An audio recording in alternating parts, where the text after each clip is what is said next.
أعوذ بالله من الشيطان الرجيم.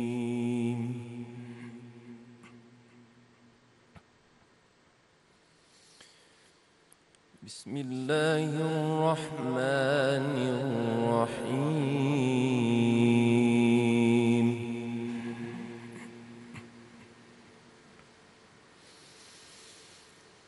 يا أيها الذين آمنوا استعينوا بالصبر والصلاة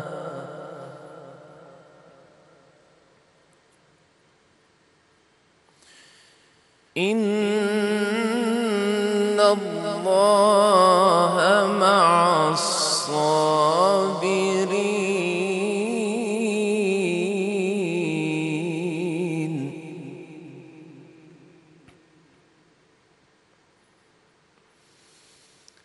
ولا تقولوا لمن يقتل في سبيل الله أموات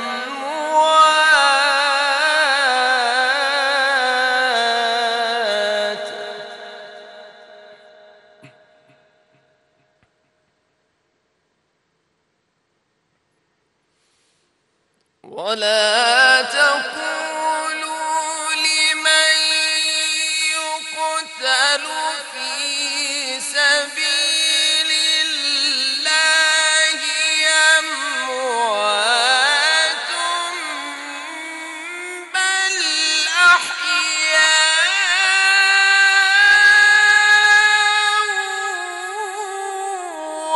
ولكن لا تشعرون.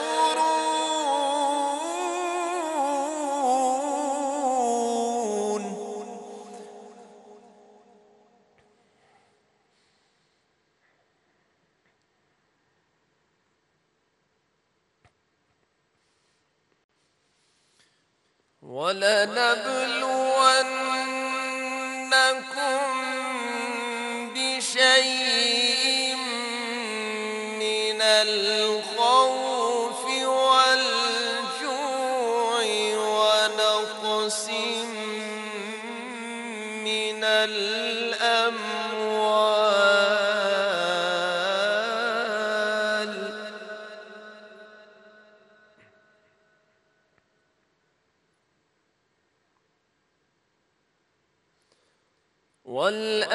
والأنفس والثمرات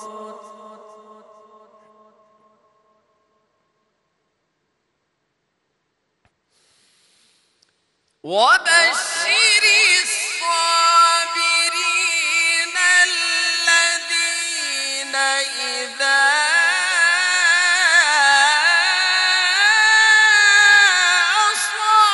أصابتهم مصيبة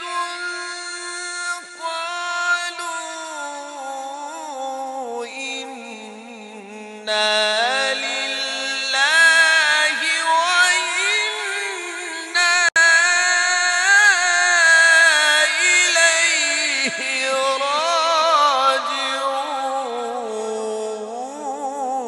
راجعون.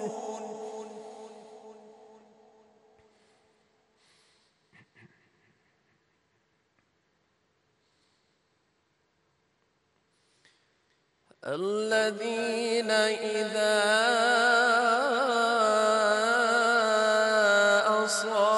أصابتهم مصيبة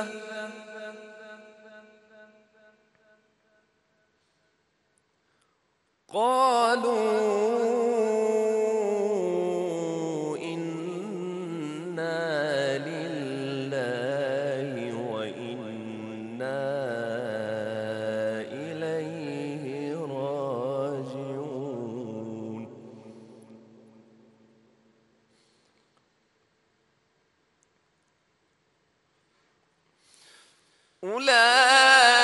أولئك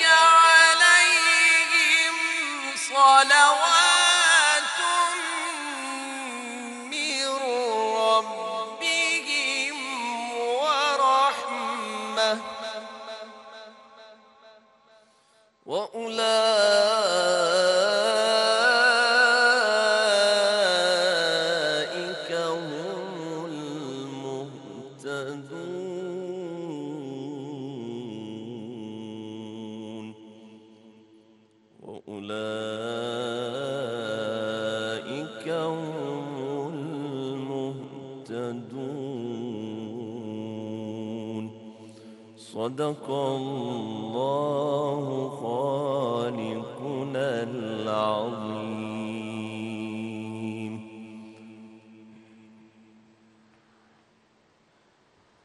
بسم اللہ الرحمن الرحیم. السلام علیکم. سبحان اللہ.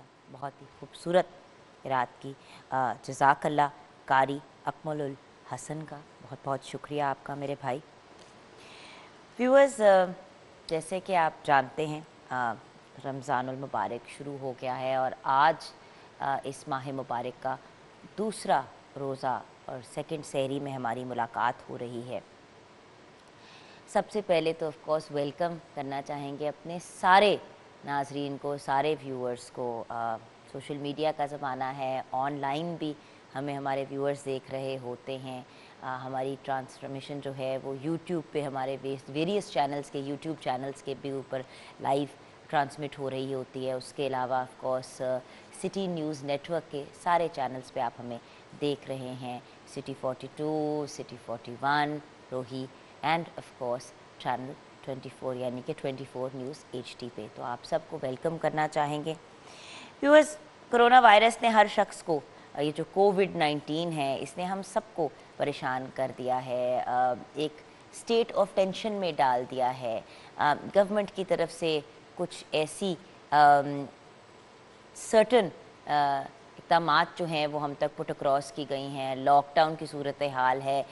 ہم کنفیوزڈ ہی رہتے ہیں کہ اب ہم لاک ڈاؤن کو فالو کریں یا اپنے دل کی آواز سنیں یا وہ کریں جو ہم پچھلے بہت سے رمضان المبارک کے مہینوں میں کرتے رہے ہیں.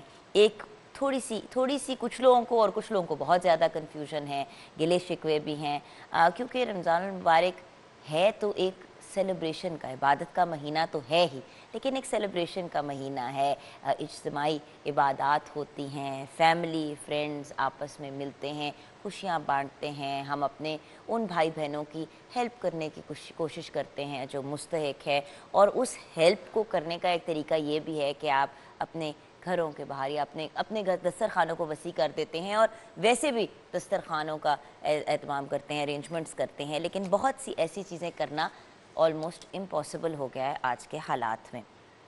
نبی کریم صلی اللہ علیہ وآلہ وسلم کے دور میں شام کے علاقے میں بھی ایک وبا پھیلی تھی، جس کی وجہ سے یہ انسٹرکشنز دی گئی تھی کہ نہ تو کوئی وہاں پہ آئے اور نہ ہی وہاں سے کوئی جائے.